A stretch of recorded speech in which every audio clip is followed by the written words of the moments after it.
Magandang araw mga kaibigan. Pag-usapan natin ngayon itong balibalita, unconfirmed pa ito Kailan kung totoo ay napakaganda.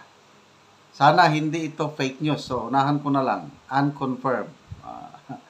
Marites pa lang ito. Kailang nakakatuwa kung totoo. Ito, may dumaan sa aking wall na gagawan daw ng pelikula ang buhay ni Pierre Ardi ng isang sikat na direktor, si Steven Spielberg.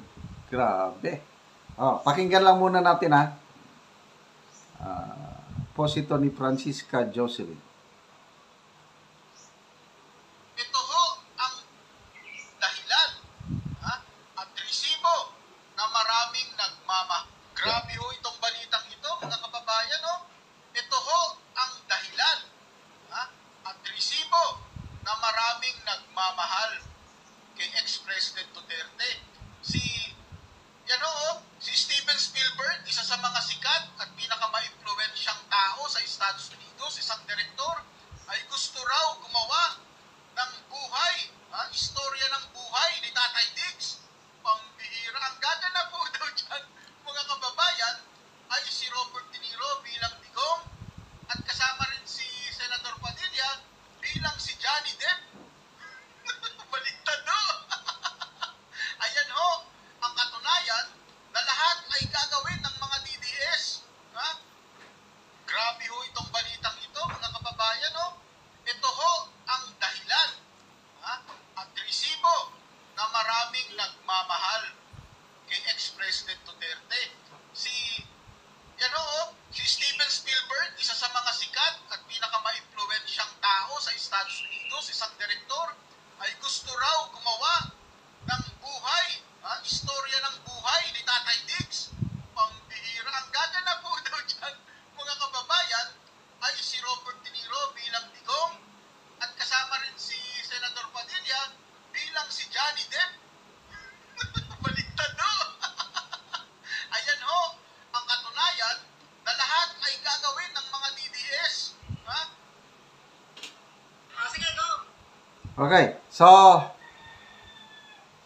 sinearch ko sa Google kung totoo ba ito kasi mahirap yung fake news. Baka biktima lang tayo ng fake news nito.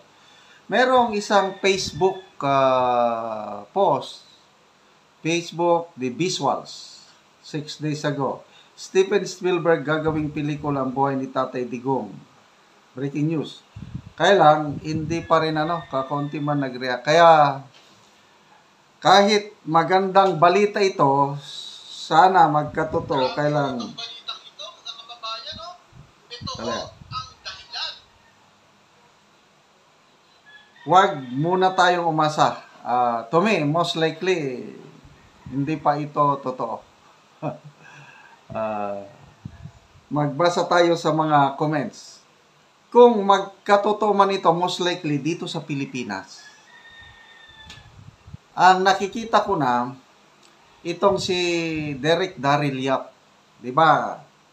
Si Derek Daryl Yap, nung nanalo na ang Uniteam, gumawa kagad siya ng movie Made in Malacanang, buhay ng pamilya Marcos. Nung lisanin nilang Malacanang, blockbuster yun. Yun natang highest grossing film in history. So, hindi po malayo sa tansya ko lang, opinion ko lang ito. Merong director na sana si Derek Daryl Yap ang gagawa pelikula buhay ni Tatay Digong. Ano sa tingin niyo?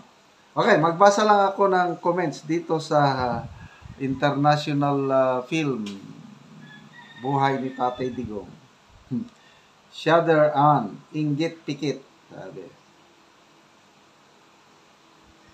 Ganib Di Vera, gawan nyo rin kasi ng movie si BBM para di sila insecure. Inigo Pombo Jr. Blockbuster yan worldwide kapag nagkatotoo. Mangyari nawa matapos bago ang 2028 election. Kaya umasa na lang tayo na sana mangyari. Although, ulitin ko, walang assurance. Kasi walang ibang sources.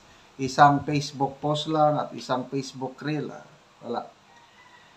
Enrico Tabocanon. Sure hit movie yan. Si Spielberg ay award-winning director. Manonood kami dyan.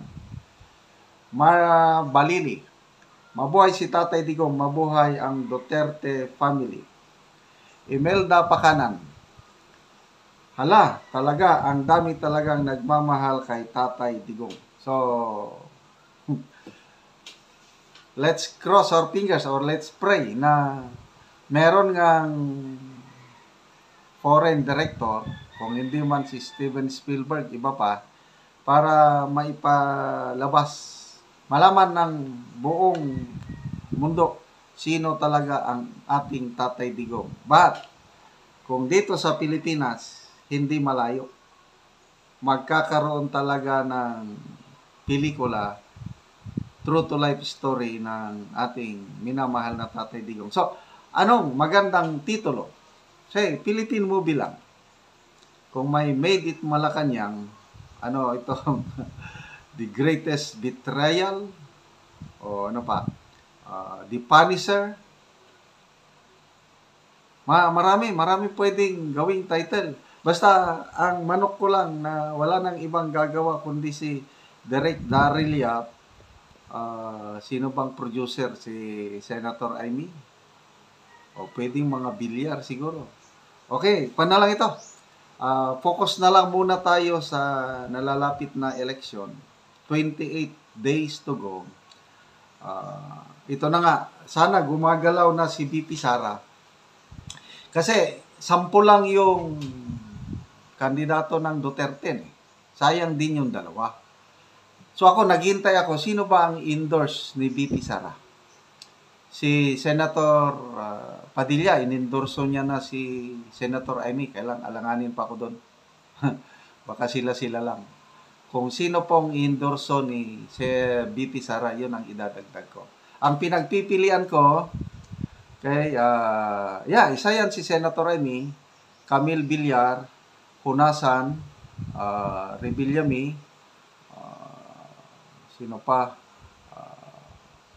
Norberto Gonzales, and Colonel Allen Capuyan. Yun po ang pinagpipilian ko sa idadagdag kong dalawa. Sana, para hindi ako mahirapan, mag-endorso na lang si BP Inday Sara. Okay, salamat mga kaibigan sa inyong pagsubaybay sa ating channel. Nakakatulong kayo ng malaki sa tribong Talandig sa Bukidnon dahil ang sweldo natin sa channel na ito is pantulong sa tribo. Namimigay tayo ngayon ng mga yero at pako para ma-repair ang sira-sirang bahay ng tribong Talandig. Panoorin nyo ang video na ito.